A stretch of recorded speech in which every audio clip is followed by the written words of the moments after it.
In front of me is REALME 14T, and today I would like to show you how you can use one-handed mode.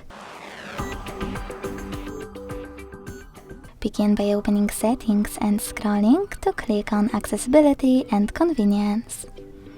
Now you need to tap on one-handed mode and use this switcher if it's not already on to activate it. Then follow all of those instructions to use it. Swipe down at the bottom of the screen to enter one-handed mode. As you can see, it's working properly. To go back, you can swipe up or click on this area at the top.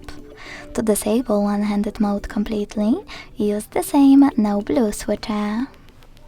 Thanks so much for watching. If you enjoyed this video, don't forget to leave a like, comment and subscribe.